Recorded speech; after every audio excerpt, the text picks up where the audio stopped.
As a soon-to-be broken man once said, you're either perfect or you're not me. Hashtag shout out my boy Cell. Hello everybody, my name is John the Yapper, and today we are going to be talking about Expedition 33. Is it worth winning Game of the Year? Is it a really good game? And I'm just going to answer that question right off the bat like I normally do. It is. It is absolutely worth it. It meets the hype and excels. Welcome to the channel, and today we are going to be going through some gameplay, some mechanics, and kind of showing you the game of Expedition 33. It is free on Game Pass. If you already have Game Pass, then there's no reason why you haven't played this game before, but just in case for the people that don't own Game Pass, we're going to walk through it, and I'll show you guys some stuff. So, I'm not going to hold any of the story into the game. You're barely going to see the characters. I really just want to talk about the stats, and basically, it is a turn-based kind of like Souls-like game. There is parrying and dodging, and it's one of the only interactable plus and New Game Plus, which was our plan in the future when we stream on John the Yapper at twitch.tv. But let's go over some of the characters. So the max level in this game is level 99, and the way this game works is it kind of goes off of your own personal skills. As you can kind of see right here, the 2 in the corner is kind of like their AP. You can get up to 9 in a fight, and you can kind of build your characters. Every character and your team effectively in the end can use all of these, which is controlled through the Luminas, and these are all Pictos. Pictos are essentially your perks, not including the skill tree perks that you have right here, which kind of, the skill tree kind of focuses more on just getting your skills in the game. Your Luminas are going to be kind of divided right here, and these are the kind of like the passive perks. So all these Pictos, in theory, and very well easily, I just kind of ran through the game, can be equipped right here. And then if you go into right over here through the levels, level 15, level 500, level 20, these are the, if you look at the speed and the critical rate, if you equip this, that's what goes on the character, and that's why putting these perks on are kind of important. I started realizing that in the end of my playthrough, which is unfortunately the biggest bummer of my life, as well as the ending of this game. I'm not going to spoil anything about the story. That is something you need to experience for yourself. However, I will go through some more of the aspects.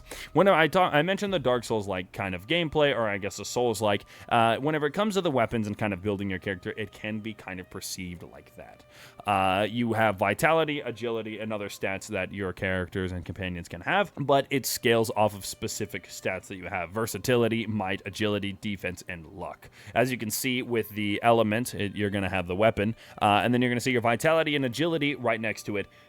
The higher those stats, the more damage the weapon does, as well as the damage itself.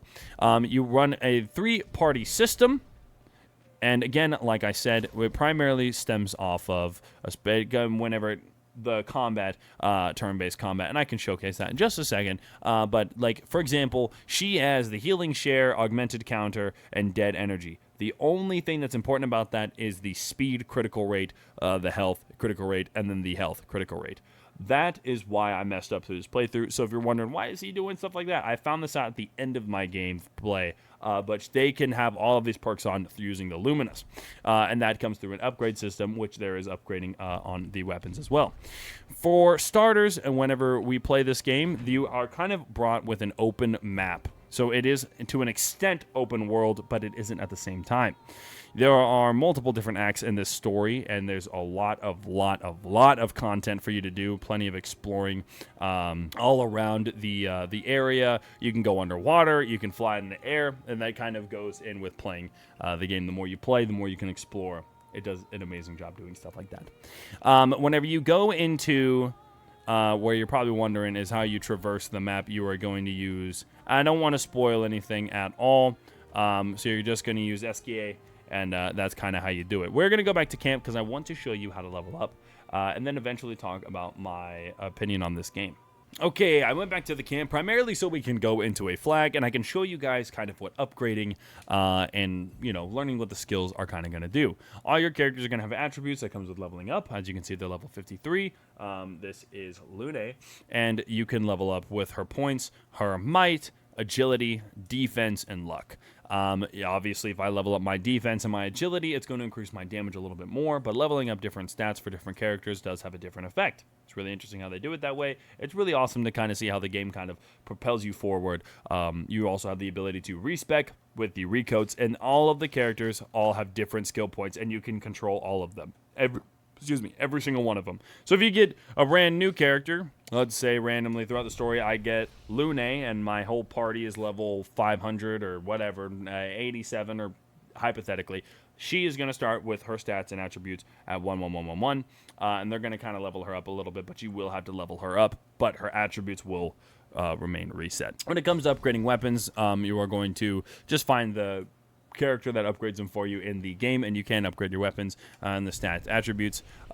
Expedition resources, and this is where you get the color of Lumina, which will allow you to put more passive perks on your characters. This is really good, especially for the end game, so you can use all of these perks on different like you can basically build one character to be an absolute god, but in theory every single character can hold as many Luminas as possible to use every single pick to win the game. You can kind of see how the building can work. And then this is where you have the learning of the skills, the challenges, and this is the skill tree effectively. Besides the other bit that we've kind of been learning, this game does have a skill tree. A lot of things can be unlocked. The more you use a character, the more you can learn about them, the more you can kind of build your own way. I just kind of wanted to show you that there is a skill tree. So I want to talk a little bit about the game before we kind of propel a little bit forward. Do I think that this game, and I mentioned this in the beginning, do I think this game deserves Game of the Year? Absolutely. I absolutely do. I do a really good job of trying to hide the story. I don't want to talk about the story. I don't even want to spoil anything in the game. I'm trying not to spoil anything as it is, but I wanted to make sure I give as compelling of a review as I possibly could. I do not think that there's a lot of games that have had this captivating feeling on me or have taken hold of me as well as this game did. When it comes to the soundtrack, the voice acting, the effort, there's over 4 hours and 30 minutes of cutscenes. There is not a bad thing about this game. And the bad things about this game get better with time. The moments in the game where I said I can't play this is ridiculous, I still played, and my chat will know what I'm talking about. But once whenever I got to those moments, playing more actually enhanced the experience for me. There is very few people that I think will not like this game. If you do not like turn-based games, I still think you're going to like this game because the combat system is completely different, and we will get into that in just a little bit. And whenever I go to those few people that won't like this game, I think they're going to be the people, in my personal opinion, that just haven't given it a tried and true test. Everyone that I've run into whenever it comes to this game has absolutely enjoyed it. If you haven't played Expedition 33, there's literally no reason for you not to. There's plenty of replayability. There are not... I know you guys probably know by now I'm very fond of reputation systems. Unfortunately, there is not a reputation system in this game. It kind of more works off of...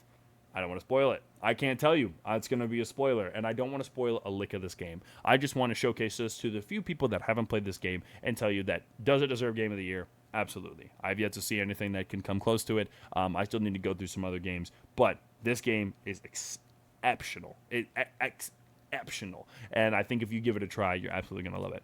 But, so we talked over the skill points, we talked over the reputation system. Unfortunately, there is none. There is New Game Plus and Expert Plus, which is a higher difficulty. Max level is 99. We went over the perks, skill tree. I think we went over everything. Yeah, I'm not going to go over some of the dialogue options. It kind of goes and comes and goes. It doesn't come and go, but it's very fluid. It's basically a really nice storytelling turn-based strategy game. But we got to show you some gameplay. So we are going to go to an area, and then I will start some combat, turn off the webcam, and I'll let you guys kind of take it in for yourself.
coming. Better.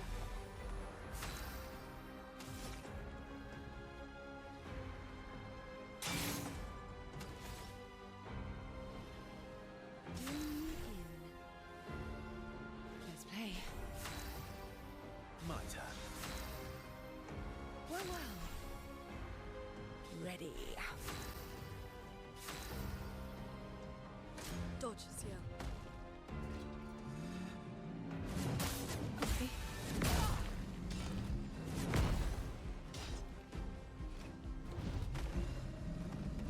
Time to end this.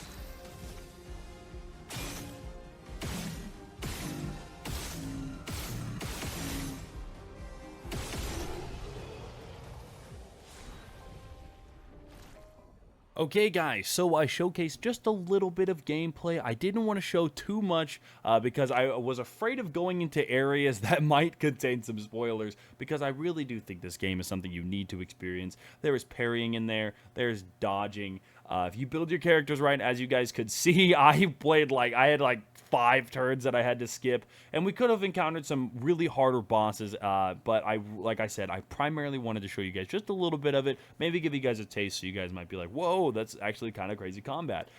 With a compelling story, amazing soundtrack, amazing gameplay. I mean, there's literally no reason why this game is not considered a 10 out of 10. I think by definition, to me, it lives to the titles, and it is a benchmark game. It absolutely is. This game has changed turn-based strategies for the better, and I really hope you have the opportunity to go into the world of Expedition 33 and just get lost in it, because it is a ride, and I promise you, if you give it the tried and true test, you play it all the way through, there's no way you won't be hooked and feel about it the same way I did, because I came into it skeptical and I left learning a lot, and it is absolutely amazing. Thank you guys so much for watching. If you did enjoy the video and got to the end of this, check out my Twitch. I stream on twitch.tv/JohnTheYapper. It would be so awesome to enjoy your guys' company while we watch some funny videos, play some amazing games, and learn a little bit more about the world of Warcraft, or whatever we're playing when we play it. Anyway, have a blessed rest of your day, guys. Peace out.